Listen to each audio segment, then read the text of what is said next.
Welcome to the next lecture, my dear friends. In the previous lecture, we were discussing about the what is the different characteristics of the sewage and the problems on the characteristics of the sewage we have did in the previous sessions. And in this session, I am going to start a new topic, that is treatment of sewage. Okay, that is treatment of sewage.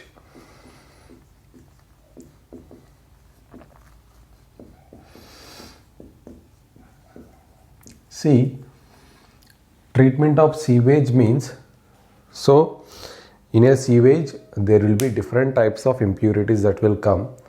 Okay, so that impurities, first of all, before doing the treatment, so what are the impurities that need treatment and what are the impurities that does not need any kind of treatment, that means that can be directly disposed of.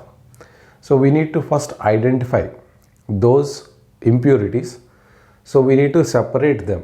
So the impurities which does not need any kind of treatment, that needs to be separated from the water which will be going into the treatment units. Okay, so that is preliminary treatment. I told you that there are different phases of treatment inside it.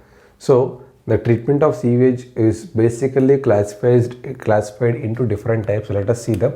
First one is preliminary treatment. Preliminary treatment, primary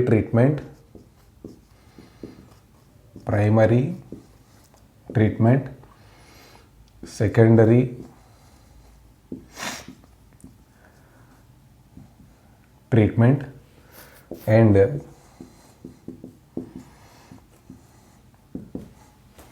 tertiary treatment. Okay, so what are the preliminary treatment? See, preliminary treatment is a kind of pre-preparatory process. We call this as pre-preparatory process.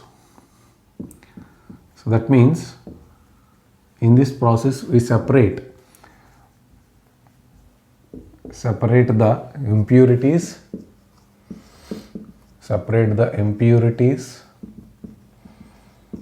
which don't need, which does not need any treatment, which does not need any treatment.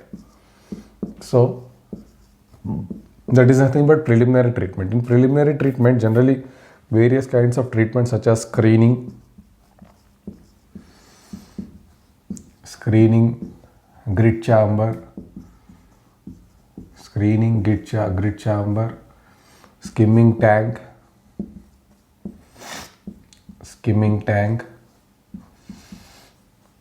so all those comes under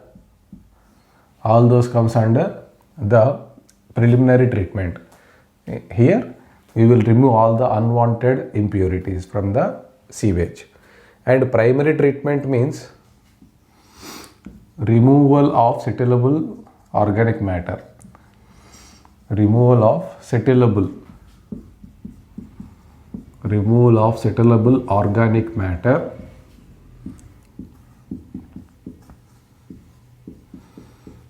So here what we do, I already told you. Generally organic matter we remove in the primary treatment.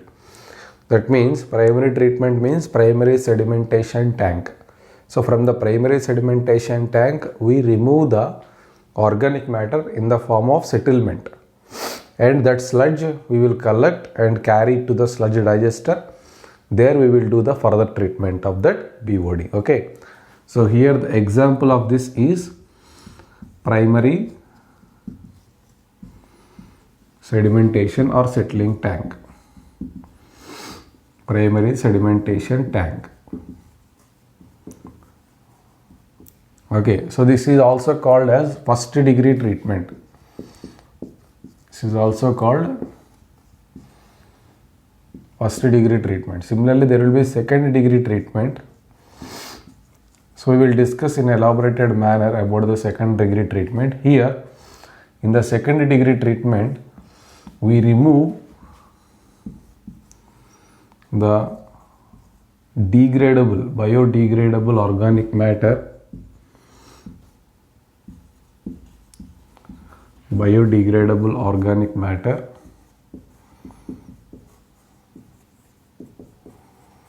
in soluble form.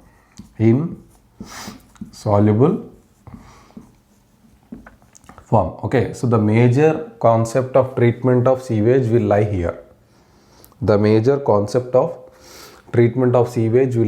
Because here all the things will happen. The BOD degradation takes place rigorously in the secondary degree treatment. Okay, so this tertiary treatment means, so after the secondary treatment is over, okay, so whatever the effluent coming out of the secondary treatment, sometimes we recycle them into the system again.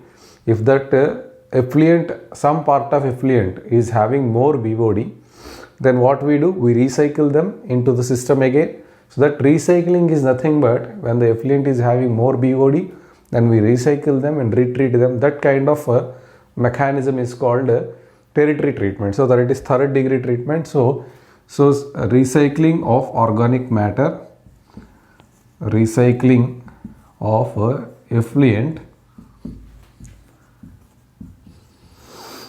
containing high BOD concentration,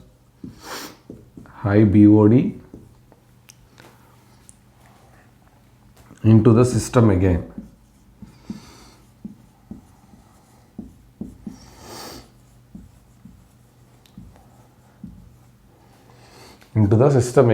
Okay, so this is called tertiary treatment. Okay, so these are the different kinds of treatments of sewage. These are the different types of treatment of sewage.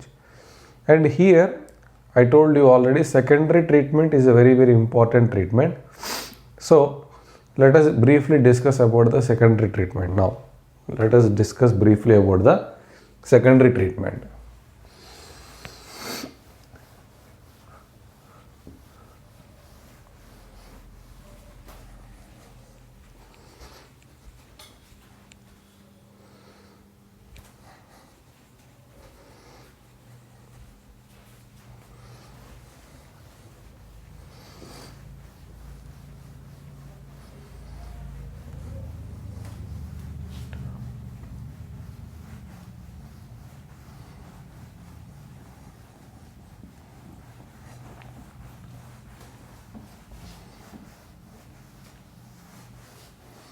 See, in the secondary treatment again, bacteria or microorganism plays a very important role. See, the microorganism decides the classification of the secondary treatment. So the basic classification of secondary treatment lies with the microorganism. What kind of microorganism is working here? So there are two kinds of basic microorganism depending upon the oxygen availability. So two kinds of microorganisms will work. One is aerobic bacteria and another one is anaerobic bacteria. Majorly all the secondary treatments are broadly classified into two types. One is aerobic systems and the second one is anaerobic systems. Okay.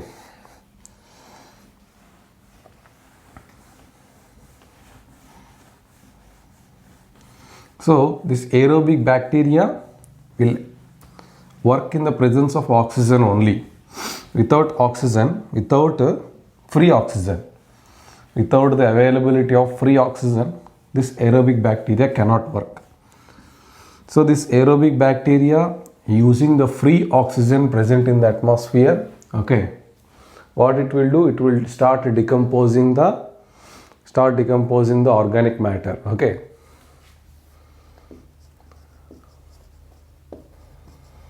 Secondary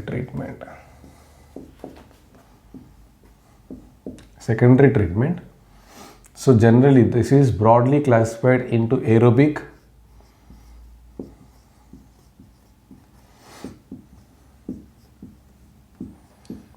and anaerobic systems.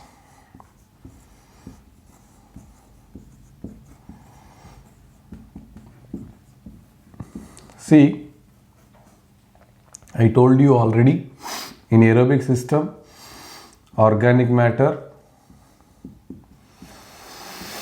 when it plus bacteria plus O2 plus bacteria, so they will form more bacteria. So once the food is completely consumed, what happens? Completely the system will left over with the bacteria only, and stable byproducts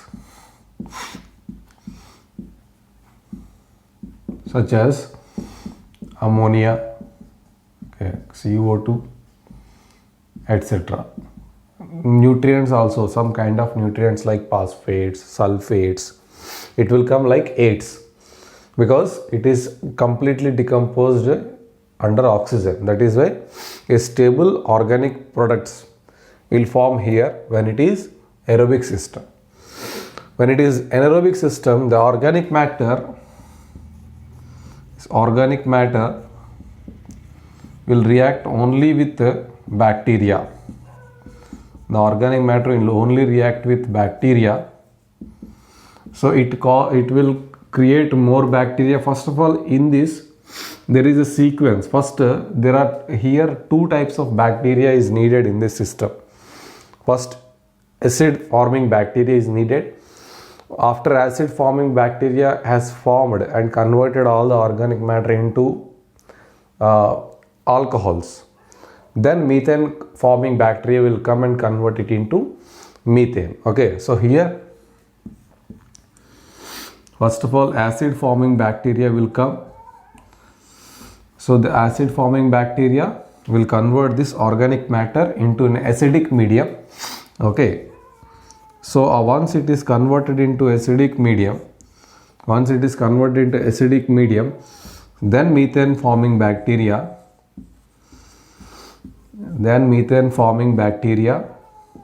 will work on them.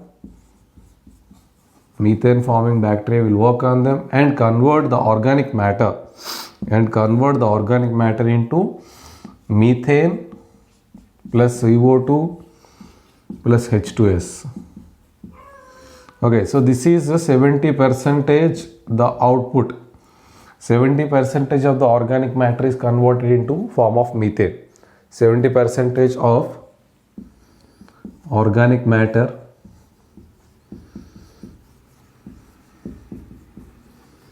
converts into methane.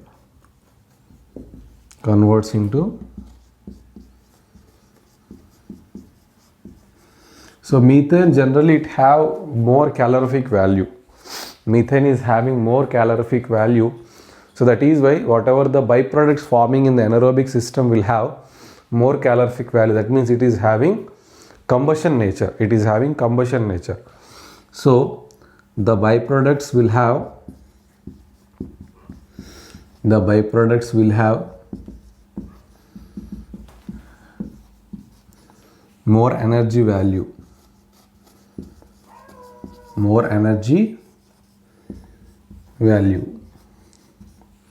Here the byproducts are stable, okay, but they contain less energy value. And here in aerobic system more sludge will be formed because I told you already, all the things will convert into precipitates like phosphates, sulfates. So all these things, the stable matter will be converted into form of a sludge which can be directly dumped onto land. But anyways, it is sludge disposal is a big problem in cities and all. We don't find that much of vacant land to dump. Okay, so here less amount of sludge will form. Here less amount of sludge will form. But here this aerobic method is faster method, whereas anaerobic takes time because it occurs in 2 steps. Okay, slower method. Here anaerobic method occurs in 2 stages, first acid forming and then methane forming. That is why it needs more time. Okay, it needs more time. Here actually, if you compare aerobic and anaerobic system, both needs oxygen. Okay, so I am not writing here O2, but in anaerobic system also oxygen, without oxygen this thing also not happens. Then where this anaerobic system will get the oxygen? So the oxygen, so here this oxygen is free oxygen. Okay, so this oxygen is free oxygen, whereas in anaerobic system the microorganism uses inbound oxygen. So inbound oxygen means the oxygen which is present inside the molecules of the organic matter. That oxygen is used for the decomposition process. Okay, so that is why we call it as inbound oxygen. Okay, so here in anaerobic method also the microorganisms are using oxygen, but that oxygen is derived from the molecules itself. Okay, that is the difference between the aerobic and anaerobic. In aerobic it is free O2, here it is anaerobic, it is inbound O2. Very important point. So these are the basic classifications of secondary treatment. But what are the systems? Okay, I told you that aerobic system is there, anaerobic system is there. Using these concepts, what are the different kinds of equipments that are present with us? What are the different kinds of equipments? Nothing but names of the treatment units. Names of the treatment units which we use to treat the sewage. So let us see that.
Now the systems, if you see the systems, here the system activated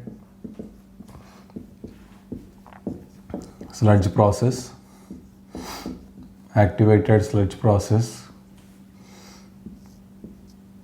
trickling filters,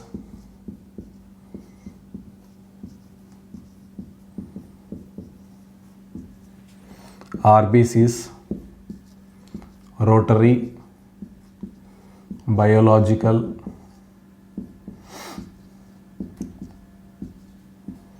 contactors, rotary, biological, rotators or contactors, oxidation ponds, oxidation pond or oxidation ditch.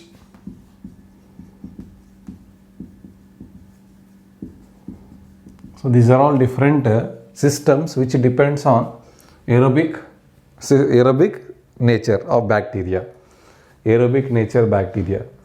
Similarly, there will be different systems which depends on anaerobic systems, such as the sludge digestion tank,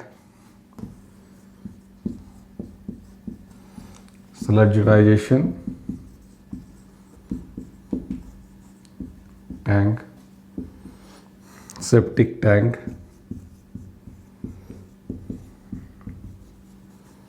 Imhoff tank,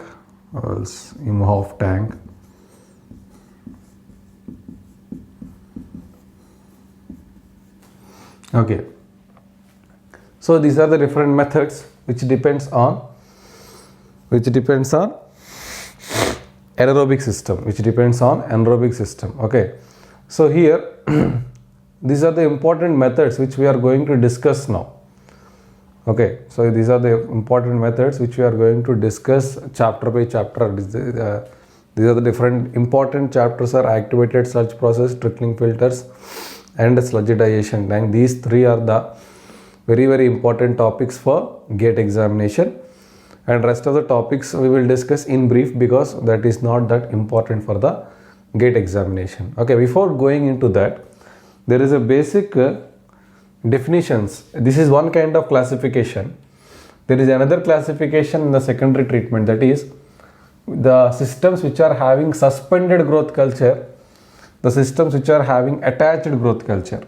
Okay, so whatever the systems I have discussed now, so in this again there is another classification which is called suspended growth culture and attached growth culture. What is suspended growth culture?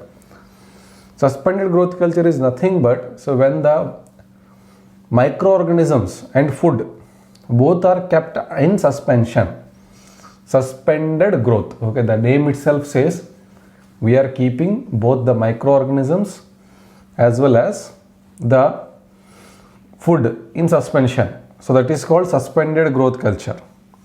Attached growth culture means here microorganism and food are attached to some medium. That is nothing but attached growth culture. So this attached means they are attached to something. Suspended means they are kept under suspension. Okay, so suspended growth culture and attached growth culture.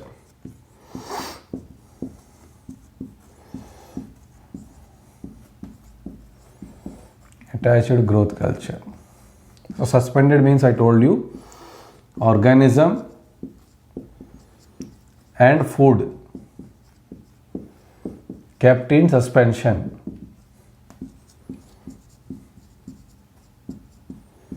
Kept in suspension means unsettleable form.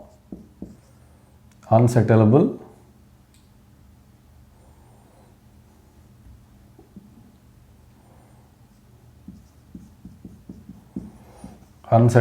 form. We don't allow them to settle down. Okay, that is unsettleable form. Okay, so examples are activated sludge process,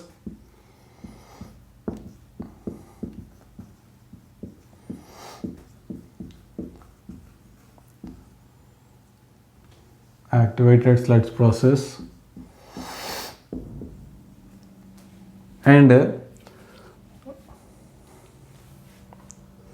activated sludge process and aerated lagoons, oxidation ponds,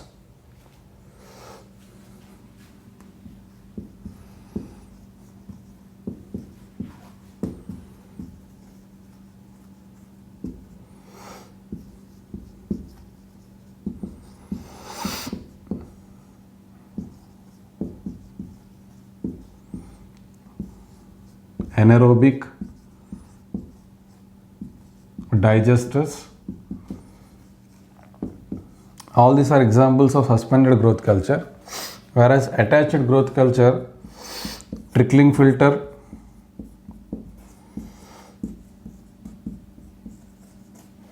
RBC, rotary biological contactors, rotary biological contactors. So these are the systems which work on attached growth. These are the systems which work on attached growth. Okay. Now, so there are some other term also we need to know, that is unit operations and unit process. There is another classification in this total treatment.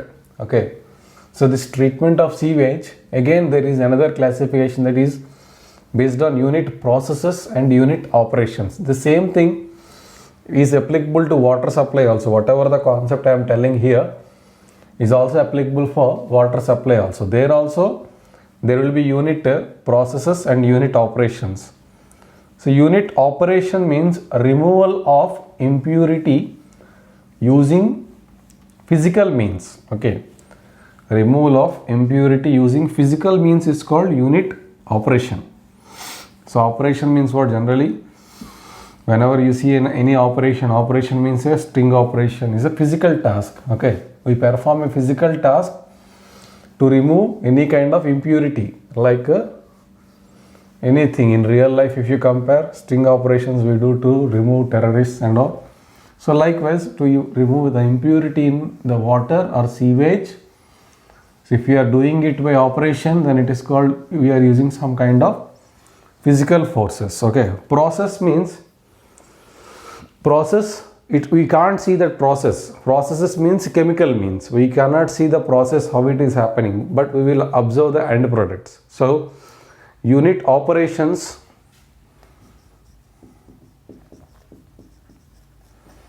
unit operation means removal of impurities by physical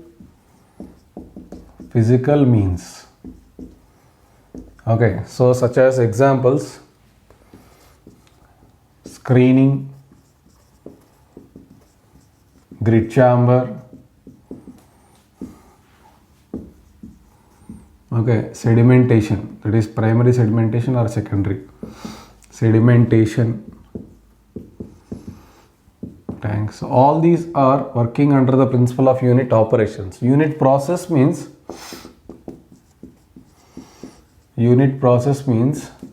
removal of impurities by chemical means.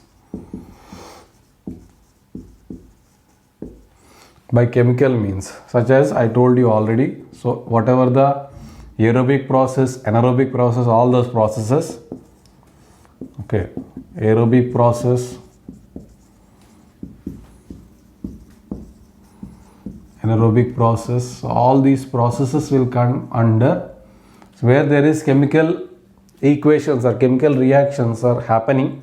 So all those things we can consider in unit processes. Okay, we consider them in unit processes. So let us discuss now about the different systems that comes in the treatment of sewage. Okay, starts from the screening. Okay, that is the preliminary treatment. We will discuss first about the preliminary treatment. So in the preliminary treatment, we have already discussed about the screens in the water supply engineering. See, majority of the designs, okay, or the analysis part will be same as that of the water supply engineering. If you have discussed it there, it is not needed to discuss it them here. Okay, so already we have discussed the screening part, how to design a screen, what are the different types of screen and all in the water supply part. So that thing will be same, that will be present in the wastewater also. Okay, it is not needed to study them again. Now here we start directly from grit chamber. So after the screening, so what is the sequential order of this treatment is, so the wastewater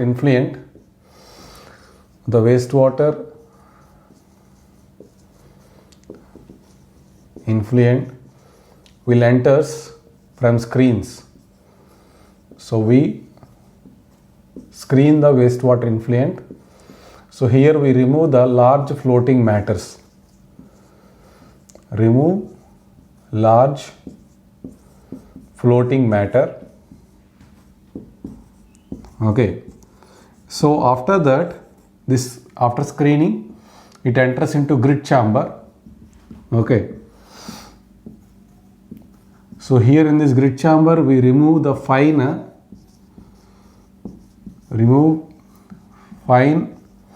inorganic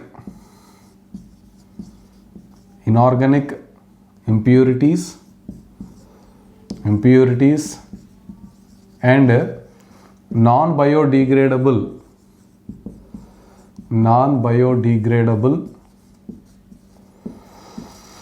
organic impurities. So we remove it here. So remove fine inorganic impurities and non-biodegradable organic impurities we remove in grid chamber, and then we will send it into skimming tank. Skimming tank. So here in skimming tank we remove oil and greases. We remove oil and grease because if it is present, it unnecessarily occupies the volume of the treatment chamber, which does not need any treatment. Oil and grease does not need any treatment, and it inhibits the oxygen, free oxygen movement from the water and air. So if you are sending this water into an aerobic system, there what happens, because of this oil and grease will take the top layer, it inhibits the growth of bacteria, it inhibits the growth of microorganism. So that is why generally we need to remove them before sending this wastewater into the secondary system. So these are all preliminary systems. So I told you already, all these considered as a preliminary treatment. Okay, preliminary treatment. And now after this preliminary treatment, from the skimming tank we send that water into the primary treatment, that is sedimentation tank. Sedimentation tank. So we send them into sedimentation tank. So here about 60 to 70% of the organic matter will settle down in the sedimentation tank. Okay, which constitutes about 30% of BOD is removed in the sedimentation tank. Okay, now after sending it into sedimentation tank, we will send the wastewater into secondary treatment. We will send that wastewater into secondary treatment. So secondary treatment, it constitutes of any of the systems which I have discussed already. So any system. So this is conventional for every secondary treatment. So this is same up to this point. After this point, whatever the system you want to choose upon the availability and suitability, so we will choose suitable secondary treatment, and then we will discharge the effluent. So whether this effluent needs retreatment or it can be sent directly, that depends upon the degree of removal of the BOD in the secondary treatment. It depends upon the degree of removal of the BOD in the secondary treatment. Now we have discussed already about the screenings, and now we are discussing about the grid chamber. Now we are discussing about grid chamber.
So grid chamber. So grid chamber is nothing but a long, narrow, rectangular channel. Okay, if you look at a grid chamber, it looks like this. It is like a sedimentation tank only. It looks like sedimentation tank only. Okay, with increased detention time. So it will be having more detention time. Or see, if you look at the system, not more, it is less detention time.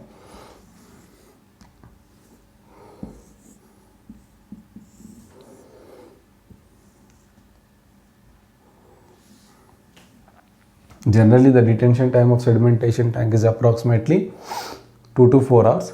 Here it is approximately 1 minute, okay, 1 to 3 minutes, like that.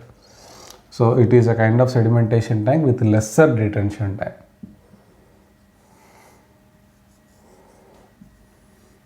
So it's a long, narrow, rectangular channel.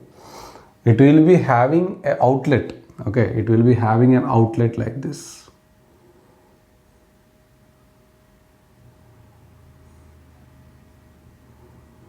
So the outlet will be such that the outlet is designed such that the velocity, so this is a sewage. This is sewage. Sewage always may not be constantly flowing continuously. It may vary with the time. It may vary with the time, or daily variation will be there, monthly variation will be there. So that is why we design this outlet such that it will give uniform velocity, where whatever be the discharge inside the grit chamber. So if the discharge is lean, okay, so less area will be there, more velocity you can maintain.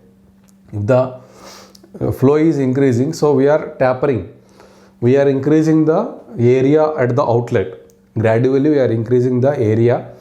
When the flow depth is increasing, area is increasing, such that we can maintain more or less uniform velocity inside the grit chamber, okay, such that the removal will be, if here the problem is, it's not like sedimentation tank. Sedimentation tank, our complete agenda is to settle the organic matter.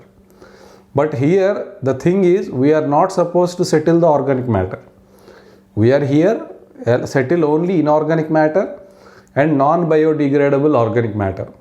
Organic matter, biodegradable organic matter should go out, okay. From this, so the biodegradable organic matter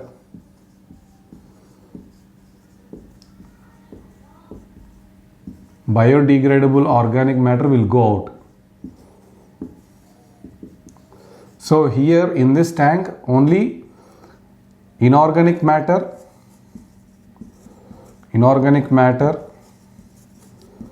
and non-biodegradable organic matter will settle.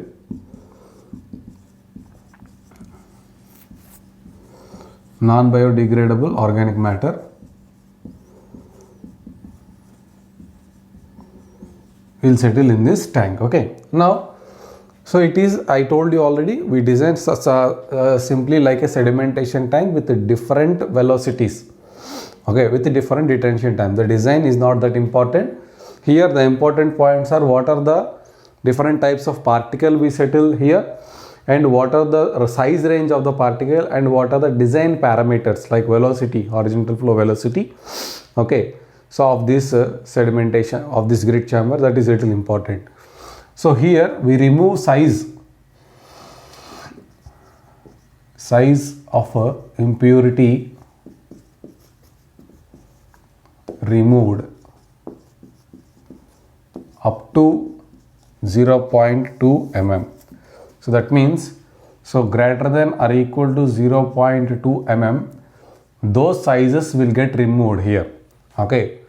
So size of the impurity removed is up to, that is up to means, that is, sorry, up to means less than, not greater than, less than or equal to.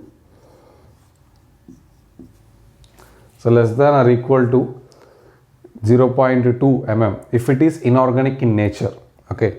So if it is inorganic grit, inorganic grit. If it is non-biodegradable organic matter, okay, non-biodegradable organic matter, size of non-biodegradable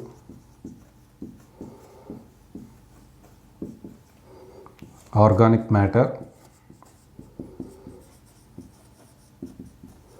then it is size greater than 2 mm. This is the size of the non-biodegradable organic matter which we remove in the grit chamber. Inorganic grit means the examples of inorganic grit such as silt, clay, eggshells, etc. Okay, so non-biodegradable organic matter such as bone chips, okay, seeds,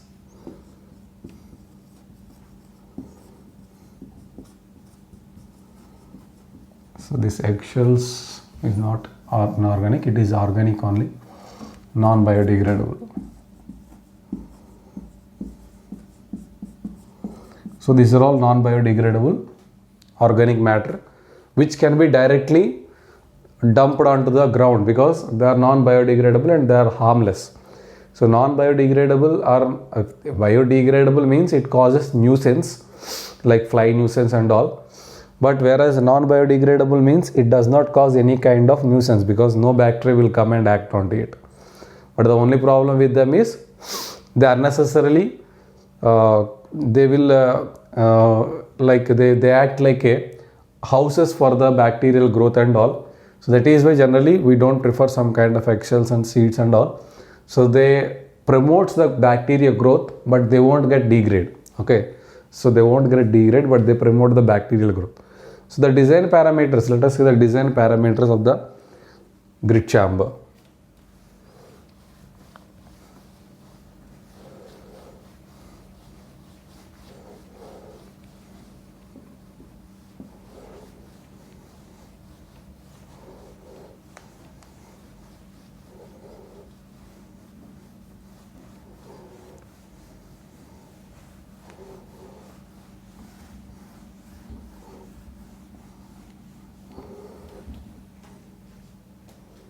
So the horizontal velocity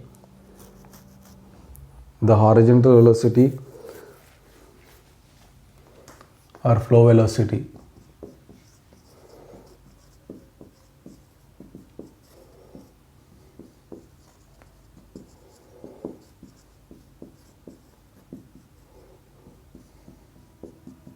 approximately we keep this VH as 0.3 meter per second.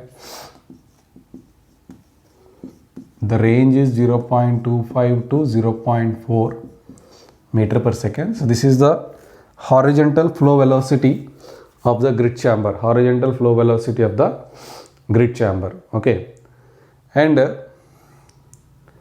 the detention time.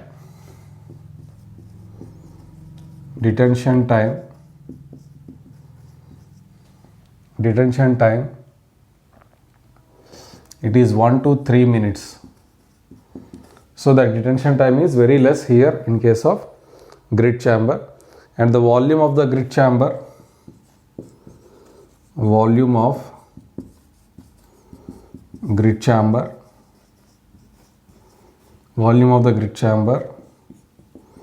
this is Q into dt. So if you multiply this detention time dt with the discharge, okay, so then it will give us the volume.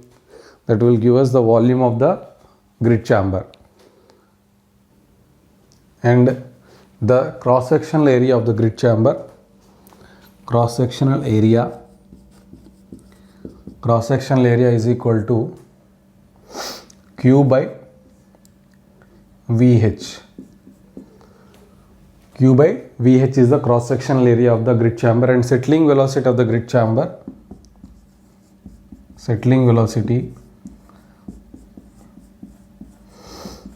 Vs, we use Stokes law only, Z by 18 S minus 1 d square by nu. So the same formula we use for the settling velocity to find the settling velocity of the grit chamber. And the settling velocity formula, if there is temperature, then we use the temperature formula only. Okay, now so this is all about the grit chamber. A small correction here, actually the cross section at the outlet, so it will be broader at the bottom, so it will be like this.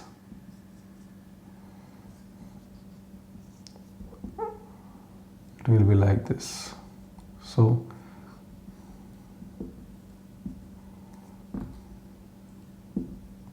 it will be like this. So the cross section is designed such that the velocity, so this horizontal flow velocity should be kept constant such that when the flow depth is varying, okay, so what we do, we the area of the cross section, we generally changes such that the horizontal flow velocity is maintained uniform, so that, and also here the horizontal flow velocity should be designed, should be changed such that depending upon the type of settling velocity. See here, the settling velocity may not be same always, because the particle size may vary, the grit may vary. Okay, so that is why if there is any change in the settling velocity, accordingly what we do, we will differentiate this velocity within this range, so that the inorganic matter and biodegradable matter should settle inside the grit chamber. That is our